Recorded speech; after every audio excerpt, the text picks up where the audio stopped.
Feliz y bendecido día, aprendiendo un curso de milagros. El secreto de la verdadera oración es olvidarte de las cosas que crees necesitar. Pedir algo específico es igual que ver el pecado primero y luego perdonarlo. Del mismo modo, al orar pasas por alto tus necesidades específicas, tal como las ves, y las dejas en manos de Dios. Ahí se convierten en los regalos que le haces, pues le dicen que no antepondrás otros dioses a Él, ni que quieres otro amor que el suyo. Este libro es un comienzo, no un final.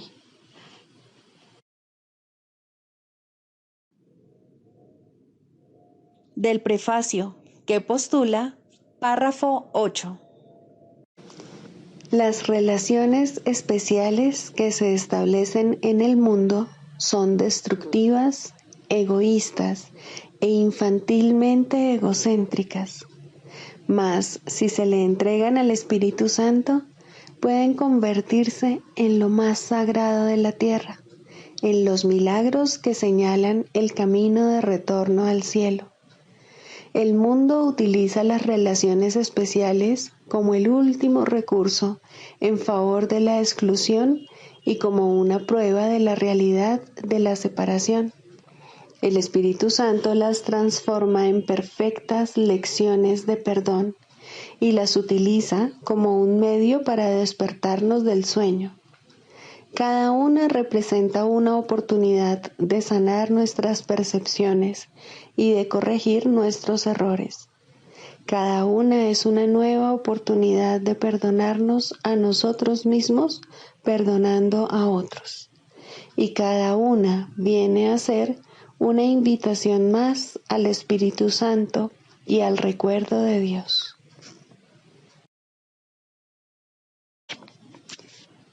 Introducción. Este es un curso de milagros. Es un curso obligatorio. Solo el momento en que decides tomarlo es voluntario. Tener libre albedrío no quiere decir que tú mismo puedas establecer el plan de estudios. Significa únicamente que puedes elegir lo que quieres aprender en cualquier momento dado. Este curso no pretende enseñar el significado del amor, pues eso está más allá de lo que se puede enseñar. Pretende, no obstante, despejar los obstáculos que impiden experimentar la presencia del amor, el cual es tu herencia natural. Lo opuesto al amor es el miedo, pero aquello que todo lo abarca no puede tener opuestos. Este curso puede, por lo tanto, resumirse muy simplemente de la siguiente manera. Nada real puede ser amenazado. Nada irreal existe. En esto radica la paz de Dios.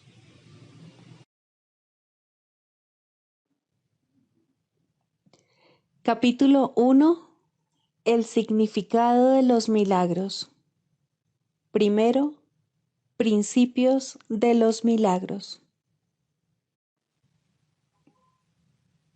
Principio 29. Los milagros alaban a Dios a través de ti. Lo alaban al honrar a sus creaciones, afirmando así la perfección de las mismas. Curan porque niegan la identificación con el cuerpo y afirman la identificación con el espíritu.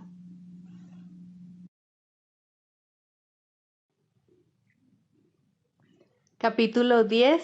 Los ídolos de la enfermedad. Quinto, la negación de Dios. Los ritos del Dios de la enfermedad son extraños y muy estrictos. En ellos la alegría está prohibida, pues la depresión es la señal de tu lealtad a Él. La depresión significa que has abjurado de Dios. Son muchos los que tienen miedo de la blasfemia, mas no entienden lo que ésta es. No se dan cuenta de que negar a Dios es negar su propia identidad y en este sentido el costo del pecado es la muerte. Esto es así en un sentido muy literal. Negar la vida hace que se perciba su opuesto, de la misma manera en que toda forma de negación reemplaza lo que existe con lo que no existe. Nadie puede realmente hacer esto, aunque es indudable que tú puedes pensar que puedes y creer que lo has hecho. Mas no te olvides que negar a Dios dará lugar inevitablemente a la proyección, y creerás que son otros y no tú los que te han hecho esto a ti. Es imposible que no recibas el mensaje que envías, pues ese es el mensaje que quieres. Tal vez creas que juzgas a tus hermanos por los mensajes que ellos te envían a ti, pero por lo que los juzgas es por los mensajes que tú les envías a ellos. No les atribuyas a ellos tu propia negación de tu alegría, o no podrás ver en ellos la chispa que te haría dichoso. Negar la chispa conduce a la depresión, pues siempre que ves a tus hermanos desprovistos de ella, estás negando a Dios. Mantenerse fiel a la negación de Dios es la doctrina del ego. El Dios de la enfermedad obviamente exige la negación de la salud, ya que la salud está en clara oposición a su propia supervivencia. Mas considera lo que esto significa para ti. A menos que estés enfermo, no puedes conservar los dioses que inventaste, pues solo estando enfermo podrías desearlos. La blasfemia, por lo tanto, es destructiva para el yo, pero no puede destruir a Dios. Blasfemar significa que estás dispuesto a no conocerte a ti mismo a fin de estar enfermo. Esta es la ofrenda que tu Dios exige, pues, al ser este producto de tu demencia, no es más que una idea de mente.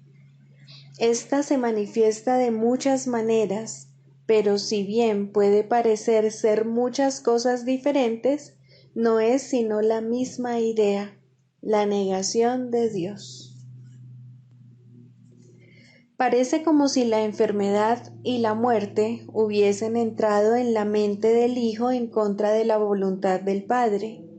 El ataque a Dios le hizo pensar a su Hijo que era huérfano, y como resultado de su depresión, inventó al Dios de la depresión. Esa fue su alternativa a la dicha, porque no estaba dispuesto a aceptar que, si bien era un creador, él mismo había sido creado. El Hijo, sin embargo, se encuentra desamparado sin el Padre, quien constituye su única ayuda. Dije anteriormente que por tu cuenta no puedes hacer nada, pero tú no existes por tu cuenta.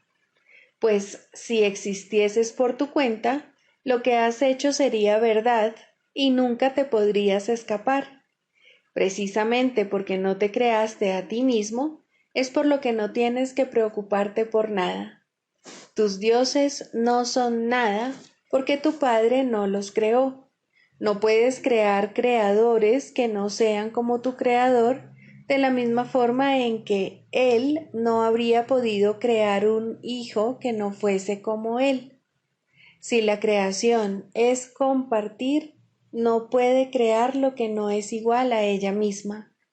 Solo puede compartir lo que ella es. La depresión es aislamiento y por lo tanto no pudo haber sido creada. Hijo de Dios, no has pecado, pero sí has estado muy equivocado. No obstante, eso puede corregirse y Dios te ayudará, pues sabe que tú no puedes pecar contra Él.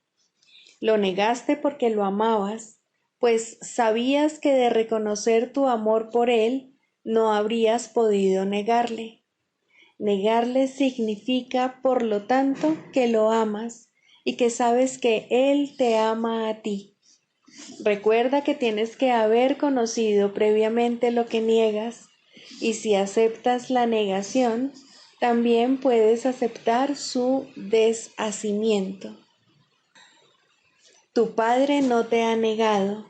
Él no toma represalias, pero sí te pide que retornes.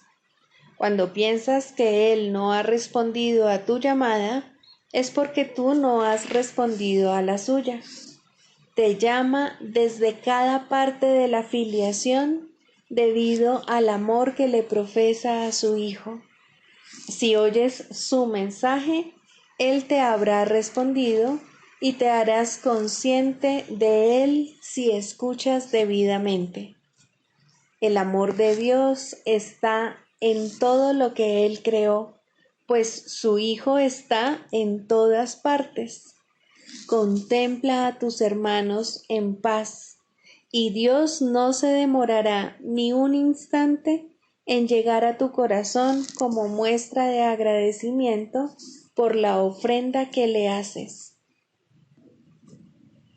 No recurras al Dios de la enfermedad para curar, sino solo al Dios del amor, pues curar significa que lo has reconocido. Cuando lo reconozcas, sabrás que Él nunca ha dejado de reconocerte y que en su reconocimiento de ti radica tu ser. No estás enfermo, ni tampoco puedes morir, pero te puedes confundir a ti mismo con cosas que mueren. Recuerda, no obstante, que hacer eso es una blasfemia, pues significa que estás contemplando sin amor a Dios y a su creación, de lo cual Él no puede estar separado. Solo lo eterno puede ser amado, pues el amor no muere. Lo que es de Dios es suyo para siempre, y tú eres de Dios. ¿Cómo iba Él a permitirse a sí mismo sufrir? ¿Y cómo iba a ofrecerle a su Hijo algo que no fuese aceptable para Él? Si te aceptases tal como Dios te creó, sería imposible que pudieses sufrir. Sin embargo, para aceptarte tal como Dios te creó, tienes que reconocerlo a Él como tu creador. Esto no se debe a que de negarte a ellos se te fuese a castigar. Se debe simplemente a que reconocer a tu Padre es reconocerte a ti mismo tal como eres. Tu Padre te creó completamente libre de pecado, completamente libre de dolor y completamente a salvo de todo sufrimiento. Si niegas a tu Padre, estarás invitando al pecado, al dolor y al sufrimiento a tu mente debido al poder que Él le dio. Tu mente es capaz de crear mundos, pero puede también negar lo que crea porque es libre. No te das cuenta de cuánto te has negado a ti mismo, ni de cuánto Dios, en su amor, desea que no sea así. No obstante, Dios no interferiría en tus decisiones porque no podría conocer a su Hijo si éste no fuese libre. Interferir en tus decisiones sería atacarse a sí mismo y Dios no está loco. Cuando tú lo niegas a Él, eres tú el que está loco. ¿Desearías que Él compartiese tu demencia? Dios nunca dejará de amar a su Hijo, y su Hijo nunca dejará de amar a su Padre. Esa fue la condición bajo la que la creación de su Hijo tuvo lugar, la cual quedó establecida para siempre en su mente. Reconocer esto es cordura, negarlo, demencia. Dios se dio a sí mismo a ti en tu creación, y sus dones son eternos. ¿Te negarías acaso a entregarte a Él? Como resultado de las ofrendas que le haces, se le restituirá el reino a su hijo. Su hijo se excluyó a sí mismo de su don al negarse a aceptar lo que había sido creado para él y lo que él había creado en el nombre de su Padre. El cielo espera su retorno, pues fue creado para ser la morada del Hijo de Dios. Tú no te sientes a gusto en ninguna otra parte ni en ningún otro estado. No te niegues la dicha que fue creada para ti a cambio de la infelicidad que tú mismo te has labrado. Dios te ha proporcionado los medios para deshacer lo que tú has hecho. Escucha y aprenderás a recordar lo que eres. Dios sabe que sus hijos son completamente impecables. Es una blasfemia percibirlos como culpables. Si Dios sabe que sus hijos no pueden sufrir dolor alguno, es una blasfemia percibir sufrimiento en cualquier parte. Si Dios sabe que sus hijos son completamente dichosos, es una blasfemia sentirse deprimido. Todas esas ilusiones y las múltiples formas que la blasfemia puede adoptar son negativas a aceptar la creación tal como es. Si Dios creó a su Hijo perfecto, así es como debes aprender a considerarlo para que puedas conocer su realidad. Y como parte de la filiación, así es como tienes que considerarte a ti mismo para que puedas conocer la tuya. La arrogancia es la negación del amor porque el amor comparte y la arrogancia no. Mientras ambas cosas te parezcan deseables, el concepto de elección que no procede de Dios seguirá contigo. Si bien esto no es verdad en la eternidad, en el tiempo lo es, de modo que mientras el tiempo perdure en tu mente, te verás obligado a elegir. El tiempo en sí es algo que tú elegiste. Si quieres recordar la eternidad, debes contemplar solo lo eterno. Si permites que lo temporal te preocupe, estarás viviendo en el tiempo. Como siempre, tu elección estará determinada por lo que valores. El tiempo y la eternidad no pueden ser ambos reales porque se contradicen entre sí. Solo con que aceptes lo intemporal como lo único que es real, empezarás a entender lo que es la eternidad y a hacerla tuya.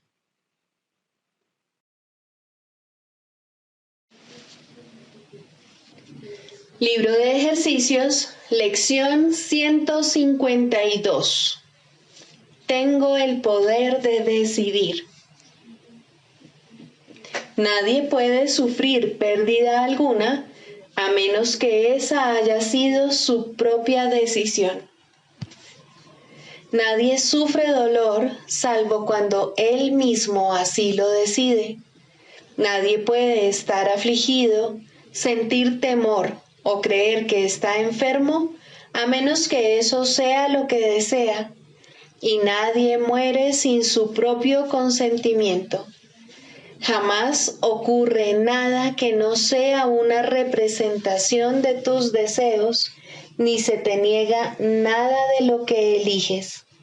He aquí tu mundo, completo hasta el más ínfimo detalle. He aquí toda la realidad que tiene para ti, mas es solo ahí donde se encuentra la salvación. Tal vez creas que esta es una postura extrema o demasiado abarcadora para poder ser verdad. Mas, ¿podría la verdad hacer excepciones? Si se te ha dado todo, ¿cómo podría ser real perder? ¿Puede acaso el dolor ser parte de la paz o el pesar de la dicha? ¿Cómo podrían el miedo y la enfermedad adentrarse en una mente en la que moran el amor y la santidad perfecta? La verdad tiene que abarcarlo todo, si es que es verdad. No aceptes opuestos ni excepciones, pues hacer eso es contradecir la verdad. La salvación es el reconocimiento de que la verdad es verdad y de que nada más lo es. Has oído esto antes, pero pueda que todavía no hayas aceptado ambas partes de la aseveración. Sin la primera, la segunda no tiene sentido, pero sin la segunda, la primera deja de ser verdad. La verdad no puede tener opuestos. No se puede hacer suficiente hincapié en esto o pensar en ello con demasiada frecuencia, pues si lo que no es verdad fuese tan cierto como lo que es verdad, entonces parte de la verdad sería falsa y la verdad dejaría de tener significado. Solo la verdad es verdad y lo que es falso, falso es. Esta es la más simple de las distinciones, si bien la más ambigua, mas no porque sea una distinción difícil de percibir, sino porque se halla oculta tras una amplia gama de opciones que no parecen proceder enteramente de ti. Y así, la verdad parece tener algunos aspectos que ponen en entredicho su consistencia, si bien no parecen ser contradicciones que tú mismo hayas introducido. Tal como Dios te creó, tú no puedes sino seguir siendo inmutable, y los estados transitorios son, por definición, falsos.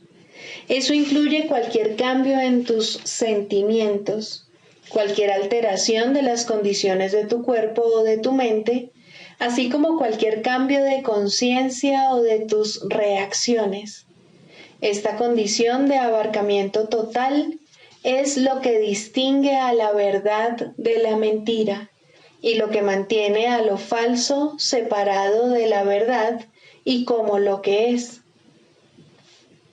¿No es acaso extraño que consideres arrogante pensar que fuiste tú quien fabricó el mundo que ves? Dios no lo creó, de eso puedes estar seguro. ¿Qué puede saber Él de lo efímero del pecado o de la culpabilidad? ¿Qué puede saber de los temerosos, de los que sufren y de los solitarios, o de la mente que vive dentro de un cuerpo condenado a morir? Pensar que Él ha creado un mundo en el que tales cosas parecen ser reales es acusarlo de demente. Él no está loco. Sin embargo, solo la locura da lugar a semejante mundo. Pensar que Dios creó el caos, que contradice su propia voluntad, que inventó opuestos a la verdad y que le permite a la muerte triunfar sobre la vida, es arrogancia. La humildad se daría cuenta de inmediato de que esas cosas no proceden de Él. ¿Y sería posible acaso ver lo que Dios no creó? Pensar que puedes es creer que puedes percibir lo que la voluntad de Dios no dispuso que existiera. ¿Y qué podría ser más arrogante que eso? Seamos hoy verdaderamente humildes y aceptemos lo que hemos hecho tal como es. Tenemos el poder de decidir. Decide únicamente aceptar el papel que te corresponde como co-creador del universo y todo eso que crees haber fabricado desaparecerá. Lo que entonces emergerá en tu conciencia será todo lo que siempre ha estado ahí, lo cual ha sido eternamente como es ahora. Y entonces pasará a ocupar el lugar de los autoengaños que inventaste, a fin de usurpar el altar del Padre y del Hijo. Hoy vamos a practicar la verdadera humildad, abandonando la falsa pretensión con la que el ego intenta probar que la humildad es arrogancia. Solo el ego puede ser arrogante, pero la verdad es humilde, puesto que reconoce su propio poder, su inmutabilidad y su eterna plenitud, totalmente abarcadora, la cual es el regalo perfecto que Dios le hace a su Hijo amado. Dejaremos a un lado la arrogancia que afirma que somos pecadores, culpables, temerosos y que estamos avergonzados de lo que somos. Y en lugar de ello, elevaremos nuestros corazones con verdadera humildad hasta aquel que nos creó inmaculados y semejantes a Él en poder y en amor. Tenemos el poder de decidir y aceptamos de Él aquello que somos y reconocemos humildemente al Hijo de Dios. Reconocer al Hijo de Dios implica asimismo que hemos dejado a un lado todos los conceptos acerca de nosotros mismos y que hemos reconocido su falsedad. También hemos percibido su arrogancia y con humildad aceptamos jubilosamente como nuestros el esplendor del Hijo de Dios, su mansedumbre, su perfecta pureza, el amor de su Padre, así como su derecho al cielo y a liberarse del infierno. Ahora nos unimos en gozoso reconocimiento de que las mentiras son falsas y de que solo la verdad es verdad. Al levantarnos pensaremos únicamente en la verdad y pasaremos 5 minutos practicando sus caminos, alentando a nuestras temerosas mentes con lo siguiente. Tengo el poder de decidir. Hoy me aceptaré a mí mismo tal como la voluntad de mi Padre dispuso que yo fuese.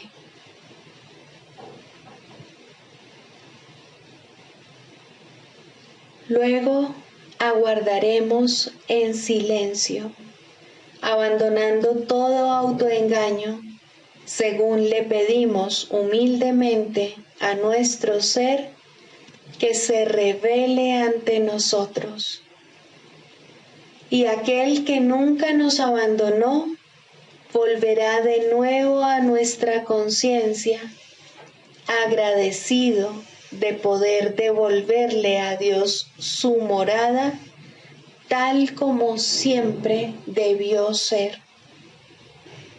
Espéralo pacientemente hoy e invítalo cada hora con las palabras que diste comienzo al día, el cual se debe concluir con esa misma invitación a tu ser. La voz de Dios te contestará, pues Él habla en tu nombre y en el de tu Padre. Él sustituirá todos tus frenéticos pensamientos por la paz de Dios, los autoengaños por la verdad de Dios y tus ilusiones acerca de ti mismo por el Hijo de Dios.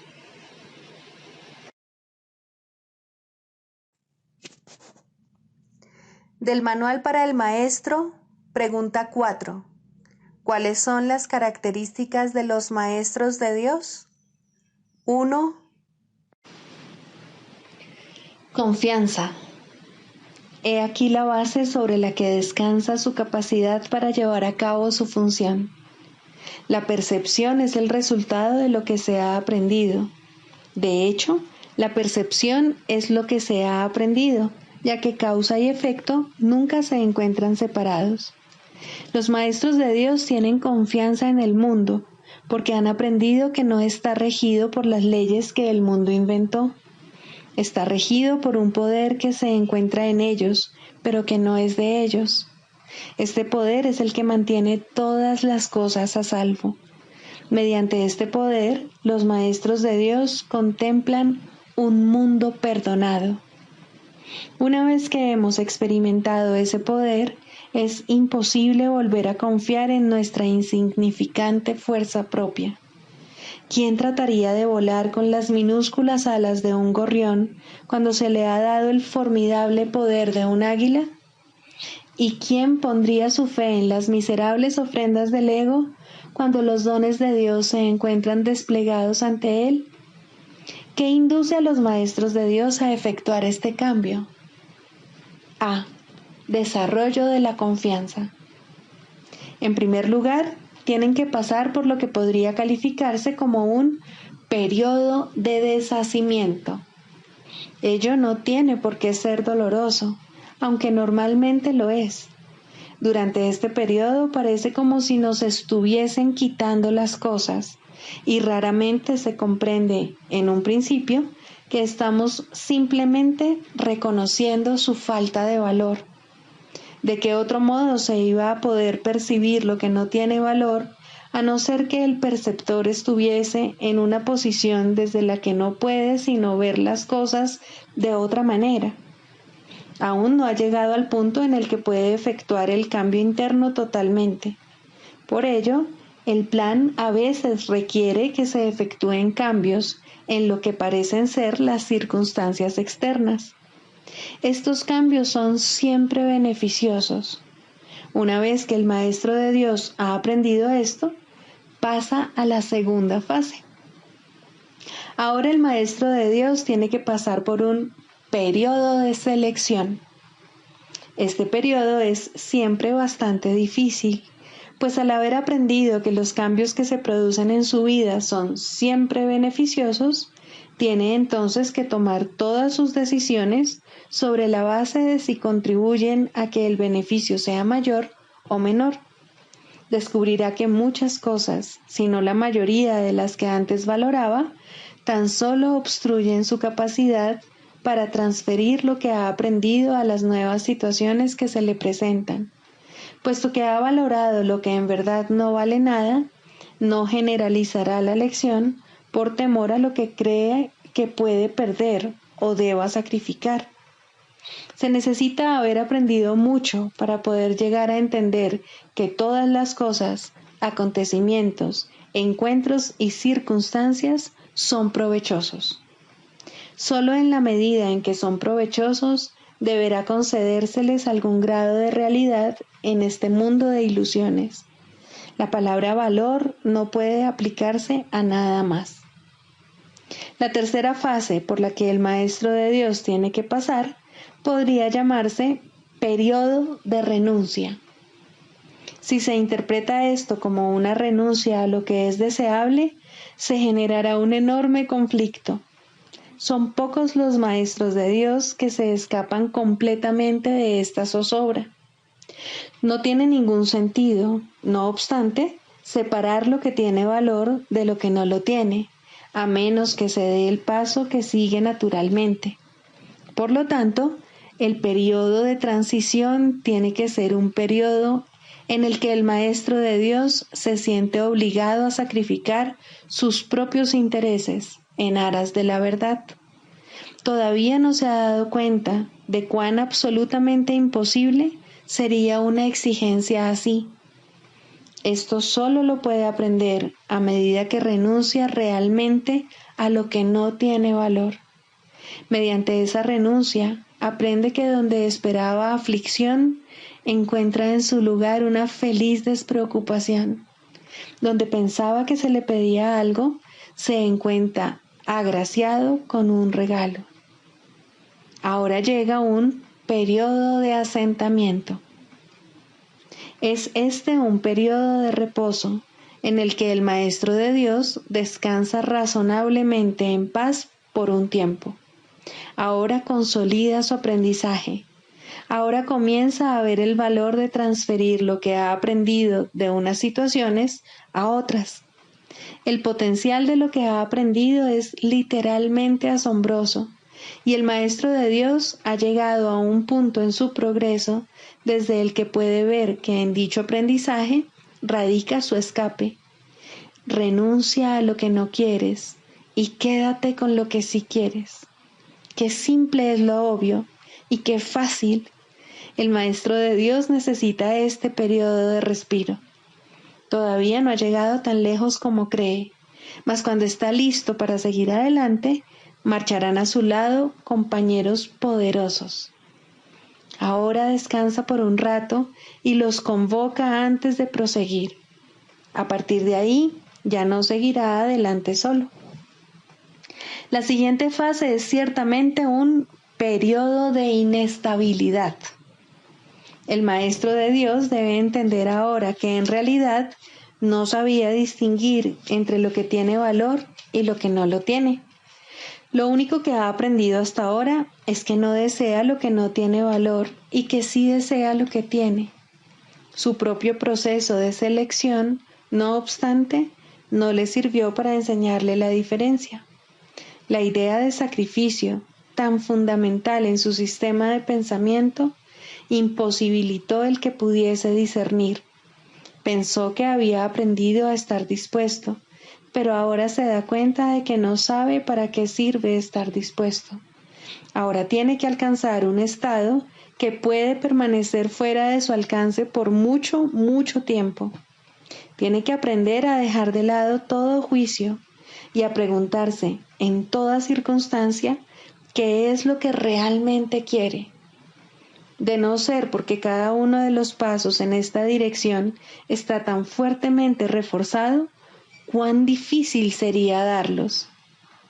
Finalmente, llega un periodo de logros. Ahora es cuando se consolida su aprendizaje. Lo que antes se consideraba simples sombras se han convertido ahora en ganancias substanciales con las que puede contar en cualquier emergencia, así como también en los periodos de calma.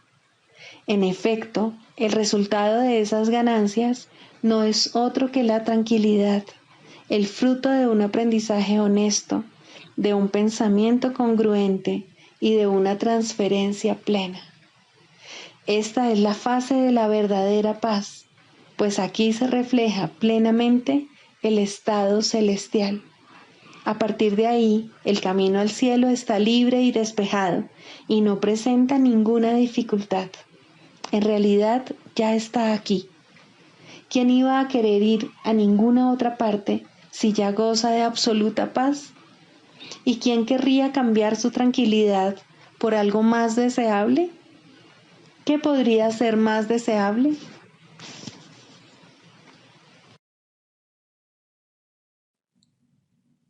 Manual para el maestro. Pregunta 1. ¿Quiénes son los maestros de Dios? Un maestro de Dios es todo aquel que decide serlo. Sus atributos consisten únicamente en esto. De alguna manera y en algún lugar, ha elegido deliberadamente no ver sus propios intereses como algo aparte de los intereses de los demás. Una vez que ha hecho esto, su camino ha quedado establecido y su dirección es segura. Una luz ha entrado en las tinieblas. Tal vez sea una sola luz, pero con una basta. El Maestro de Dios ha hecho un compromiso con Dios, aunque todavía no crea en Él. Se ha convertido en un portador de salvación. Se ha convertido en un Maestro de Dios. Los Maestros de Dios proceden de todas partes del mundo y de todas las religiones, aunque algunos no pertenecen a ninguna religión. Los Maestros de Dios son los que han respondido. La llamada es universal y está activa en todo momento y en todas partes. Dicha llamada invoca a los maestros a que hablen en favor de ella y a que rediman el mundo. Muchos la oyen, pero muy pocos responden. Sin embargo, es solo cuestión de tiempo. Todo el mundo responderá al final, pero ese final puede estar muy, muy lejos. Esta es la razón por la que se estableció el plan de los maestros. Su función es ahorrar tiempo. Cada uno comienza como una sola luz, pero como tiene la llamada en el mismo centro de su ser, esa luz no puede restringirse, y cada uno de ellos ahorra miles de años, tal como el mundo juzga el tiempo. Mas para la llamada en sí, el tiempo no significa nada. Cada maestro de Dios tiene su propósito. La estructura de éste varía enormemente, así como los medios particulares de enseñanza empleados. El contenido del curso, no obstante, nunca varía. Su tema central es siempre: el Hijo de Dios es inocente y en su inocencia radica su salvación. Esto se puede enseñar con acciones o con pensamientos, con palabras o sin ellas, en cualquier lenguaje o sin lenguaje, en todo lugar o momento o en cualquier forma. No importa lo que el maestro haya sido antes de oír la llamada. Al responder, se ha convertido en un salvador. Ha visto a alguien más como a sí mismo. Ha encontrado, por lo tanto, su propia salvación y la salvación del mundo. Con su renacer, renace el mundo. Este manual está dedicado a una enseñanza especial y dirigido a aquellos maestros que enseñan una forma particular del curso universal. Existen muchas otras formas, todas con el mismo desenlace. Su propósito es simplemente ahorrar tiempo. No obstante, solo el tiempo se arrastra pesadamente y el mundo ya está muy cansado. Está viejo, agotado y sin esperanzas, mas el desenlace final nunca se puso en duda, pues, ¿qué puede cambiar la voluntad de Dios? Pero el tiempo, con sus ilusiones de cambio y de muerte, agota al mundo y a todas las cosas que habitan en él. Al tiempo, no obstante, le llegará su final, y propiciar ese final es la función de los maestros de Dios, pues el tiempo está en sus manos.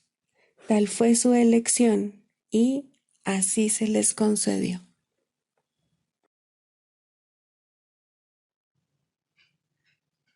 Clarificación de términos.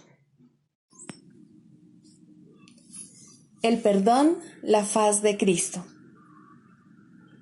El perdón es el medio que nos lleva a Dios y que nos permite alcanzarle, mas es algo ajeno a Él. Es imposible concebir que algo creado por Él pueda necesitar perdón. El perdón, entonces, es una ilusión, pero debido a su propósito, que es el del Espíritu Santo, hay algo en ella que hace que sea diferente. A diferencia de las demás ilusiones, nos aleja del error en vez de acercarnos a él. Al perdón podría considerársele una clase de ficción feliz, una manera en la que los que no saben pueden salvar la brecha entre su percepción y la verdad. No pueden pasar directamente de la percepción al conocimiento, porque no creen que esa sea su voluntad. Esto hace que Dios parezca ser un enemigo en lugar de lo que realmente es, y es precisamente esta percepción de mente la que hace que no estén dispuestos a simplemente ascender y retornar a Él en paz. Y de este modo necesitan una ilusión de ayuda, porque se encuentran desvalidos, un pensamiento de paz porque están en conflicto. Dios sabe lo que su Hijo necesita antes de que Él se lo pida. Dios no se ocupa en absoluto de la forma, pero al haber otorgado el contenido, su voluntad es que se comprenda, y eso basta. Las formas se adaptan a las necesidades, pero el contenido es inmutable, tan eterno como su creador. Antes de que el recuerdo de Dios pueda retornar, es necesario ver la faz de Cristo. La razón es obvia. Para ver la faz de Cristo se requiere percepción. El conocimiento no es algo que se pueda ver, pero la faz de Cristo es el gran símbolo del perdón, es la salvación, es el símbolo del mundo real. El que la ve deja de ver el mundo. Está tan cerca ya del umbral del cielo como es posible estar mientras aún esté afuera. Mas desde ahí, un paso más basta para entrar. Es el paso final, y ese se lo dejamos a Dios. El perdón es un símbolo también, pero en cuanto que símbolo exclusivo de la voluntad del Padre, no puede ser dividido. Y así, la unidad que refleja se convierte en su voluntad. Eso es lo único que aún está en el mundo en parte y que, al mismo tiempo, es el puente que conduce al cielo. La voluntad de Dios es lo único que existe. Lo único que podemos hacer es pasar de la nada al todo, del infierno al cielo. ¿Es esto una jornada? No, en verdad no lo es, pues la verdad no va a ninguna parte. Pero las ilusiones cambian según el lugar o la época. El paso final no es más que otro cambio. Por ser una percepción, es en parte irreal. Sin embargo, esa parte desaparecerá. Lo que entonces quedará será la paz eterna y la voluntad de Dios. Ahora ya no hay deseos, pues los deseos cambian. Incluso lo que una vez se deseó puede volverse indeseable. Esto es así porque el ego jamás puede estar en paz, pero la voluntad es constante por ser el don de Dios, y lo que Él da es siempre como Él mismo. Este es el propósito de la faz de Cristo. Es el regalo de Dios para la salvación de su Hijo. Contempla únicamente esto y habrás sido perdonado. Cuán hermoso se vuelve el mundo en ese instante en el que ves la verdad acerca de ti mismo reflejada en Él. Ahora estás libre de pecado y contemplas tu impecabilidad. Ahora eres santo y así lo percibes. Y ahora la mente retorna a su Creador, la unión de Padre e Hijo, la unidad de unidades que se encuentra detrás de toda unión, aunque más allá de todas ellas. No se ve a Dios, sino que únicamente se le comprende. No se ataca a su Hijo, sino que se le reconoce.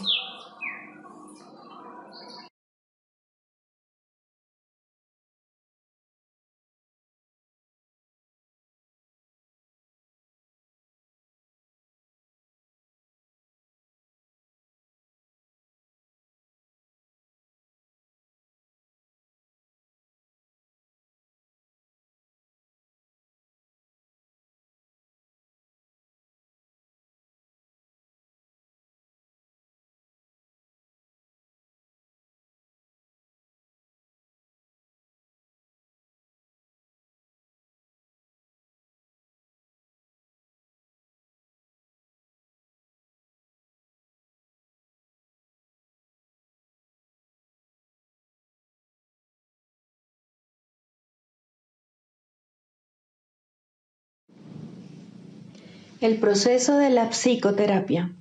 Quinto, el proceso de curación.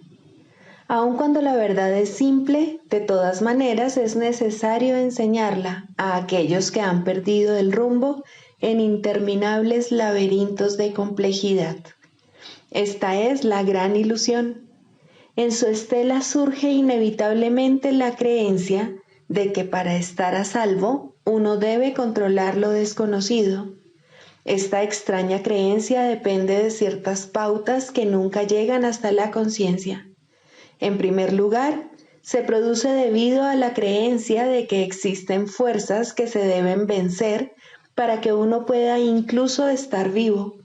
Y luego parece como si estas fuerzas solo se pudiesen mantener a raya mediante un inflado sentido de uno mismo que mantenga oculto lo que realmente se siente y busque elevar las ilusiones a la luz. Recordemos que los que acuden a nosotros en busca de ayuda están severamente atemorizados. Lo que creen que los ayudará les hará daño. Lo que creen que les hará daño es lo único que los puede ayudar. El progreso se vuelve imposible hasta que el paciente es persuadido de invertir para cambiar completamente su tergiversada manera de ver el mundo, su tergiversada manera de verse a sí mismo. La verdad es simple. No obstante, debe enseñarse a aquellos que creen que los pondría en peligro. Debe enseñarse a aquellos que atacan cuando se sienten amenazados y a aquellos que, por encima de todo, necesitan la lección de la indefensión para mostrarles lo que es la fortaleza. Si este mundo fuera ideal, tal vez podría haber una terapia ideal. En un estado ideal, no obstante, la terapia no tendría ningún propósito.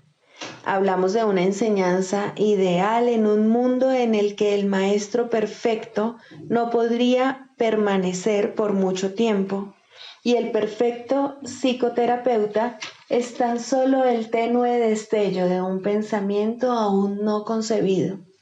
De todas maneras, hablamos de lo que se puede hacer para ayudar al demente dentro de los límites de lo posible. Mientras estén enfermos, se les puede y se les debe ayudar. No se le pide más que eso a la psicoterapia, ni es digno del terapeuta dar menos de todo lo que tiene para dar, pues Dios mismo le ofrece su hermano como su salvador del mundo. La curación es santa. No hay nada más santo en este mundo que ayudar a alguien que pide ayuda. Este intento, aunque sea limitado, aunque carezca de sinceridad, lleva a ambos muy cerca de Dios. Donde dos se unen para efectos de la curación, allí está Dios, y Él ha garantizado que en verdad los escuchará y les responderá. Pueden estar seguros de que la curación es un proceso que Él dirige, porque se rige de acuerdo con su voluntad. Disponemos de su palabra para que nos guíe mientras procuramos ayudar a nuestros hermanos.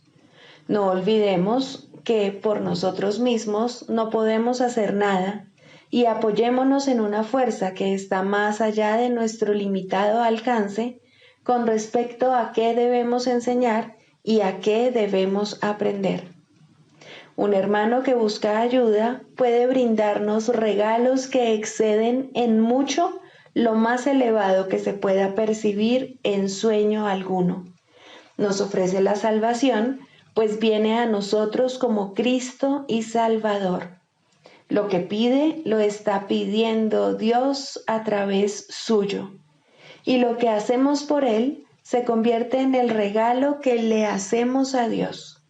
La sagrada petición de ayuda del Santo Hijo de Dios en su percibido infortunio, el Padre no puede dejar de contestarla. Él necesita, no obstante, una voz a través de la cual pronunciar su santa palabra, una mano con la cual alcanzar a su Hijo y tocar su corazón. En semejante proceso, ¿quién no se curaría? Esta interacción santa es el plan de Dios mismo, por medio del cual su Hijo es salvado. Pues dos se han unido y ahora Dios cumple sus promesas. Los límites impuestos tanto por el paciente como por el terapeuta ya no cuentan, pues la curación ha comenzado. Lo que ellos deben comenzar, su Padre lo completará, pues Él nunca ha pedido otra cosa que la más mínima muestra de buena voluntad, el más pequeño de los avances y el más leve susurro de su nombre. Pedir ayuda en la forma que sea es apelar a Él, y Él enviará su respuesta a través del terapeuta que mejor pueda servir a su hijo en su actual necesidad. Tal vez la respuesta no parezca ser un regalo del cielo, puede incluso parecer un empeoramiento en lugar de una ayuda. No obstante, no seamos nosotros quienes juzguemos el resultado. En alguna parte, todos los dones de Dios serán recibidos. En el tiempo, ningún esfuerzo puede ser en vano. No se nos pide que seamos perfectos cuando intentamos curar. Ya nos hemos engañado si creemos que hay necesidad de curación. Y la verdad nos llegará solo a través de alguien que parece compartir nuestro sueño de enfermedad. Ayudémosle a perdonarse a sí mismo por todas las transgresiones por las cuales se condenaría a sí mismo sin causa alguna. Su curación es la nuestra, y según veamos su impecabilidad brillar a través del velo de culpa que cubre al Hijo de Dios, contemplaremos en él la faz de Cristo y comprenderemos que no es sino la nuestra. Permanezcamos en silencio ante la voluntad de Dios y hagamos lo que ésta ha dispuesto que debemos hacer. Solo hay una manera de llegar allí donde dieron comienzo todos los sueños, y es ahí donde los dejaremos para marcharnos en paz para siempre. Si oyes la petición de ayuda de un hermano, respóndele. Será a Dios a quien respondes, pues lo invocaste. No hay otra manera de oír su voz, no hay otra manera de buscar a su Hijo, no hay otra manera de encontrar tu propio ser. La curación es santa, ya que el Hijo de Dios retorna al cielo a través de su tierno abrazo. Pues la curación le dice, a través de la voz que habla por Dios, que todos sus pecados le han sido perdonados. El canto de la oración, tercero, el perdón para salvar. El perdón para salvar tiene una forma y solo una. No pide prueba alguna de inocencia ni pago de ninguna clase. No discute ni evalúa los errores que desea pasar por alto. No ofrece regalos falsamente ni promete libertad mientras ordena la muerte. ¿Acaso iba Dios a engañarte? Él solo te pide que tengas confianza y la buena voluntad de aprender cómo llegar a ser libre. Él ofrece su maestro a quien quiera que pida y busque comprender la voluntad de Dios. Su buena disposición para dar está más allá de tu comprensión y de tu simple alcance. No obstante, Él ha dispuesto que aprendas el camino que te lleva a Él, y lo que Él dispone goza de certeza. Criatura de Dios, los regalos de Dios son tuyos, no por razón de tus planes, sino por su santa voluntad. Su voz te enseñará lo que es el perdón y cómo concederlo tal como Él dispone se debe hacer. Por lo tanto, no busques comprender lo que todavía está más allá de tu alcance, sino más bien deja que ello sea la forma de conducirte allí donde los ojos de Cristo se convierten en la manera de ver que eliges. Abandona todo lo demás, pues no hay nada más. Cuando alguien te pida ayuda, de la clase que sea, Él es quien contestará por ti. Solo tienes que hacerte a un lado y no interferir. El perdón para salvar es su tarea y es Él quien responderá por ti.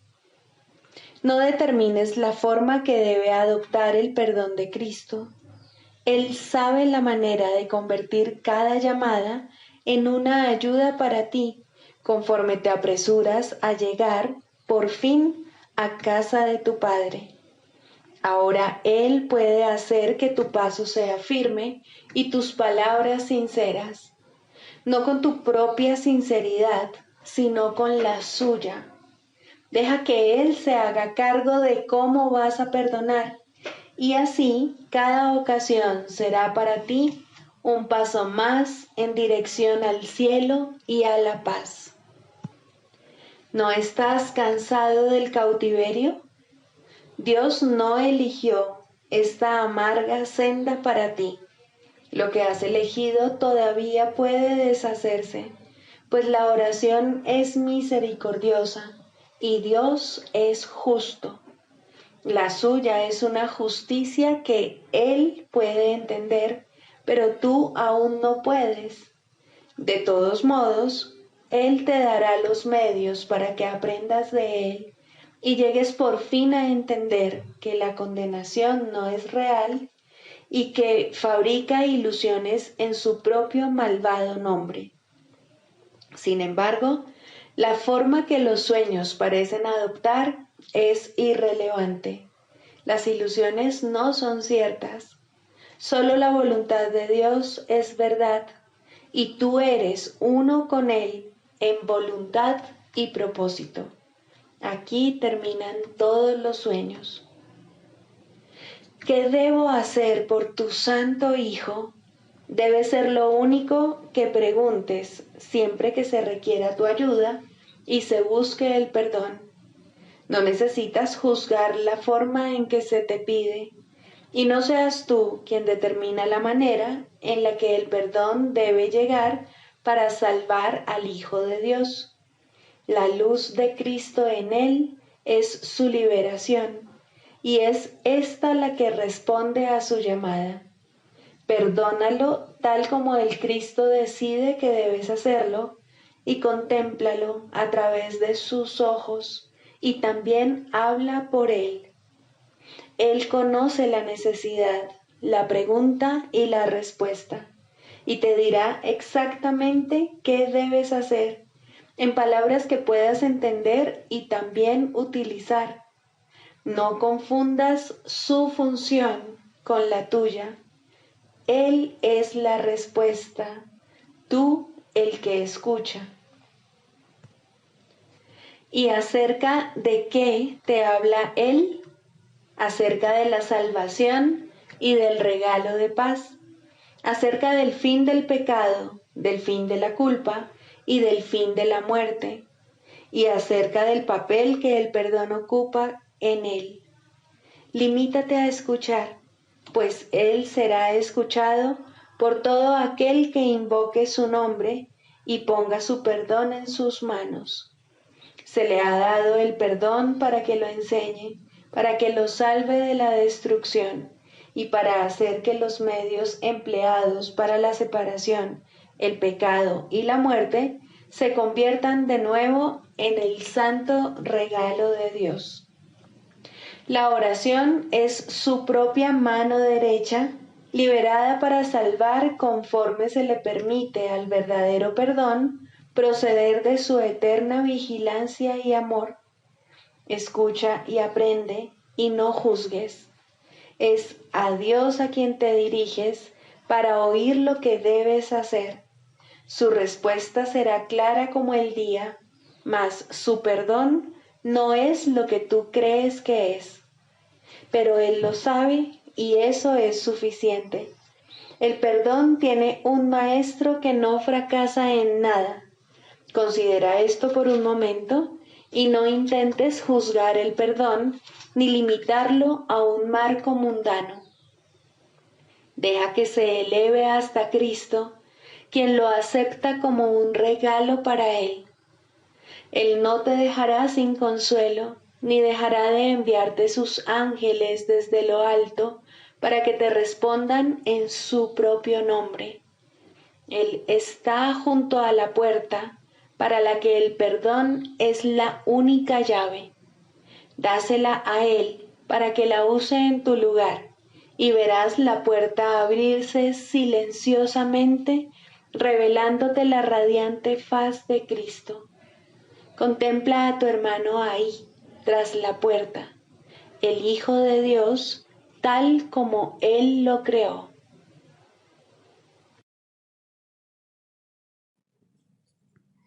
Sigamos a Jesús haciendo del perdón algo tan natural como respirar y algo tan vital como el aire. Amén.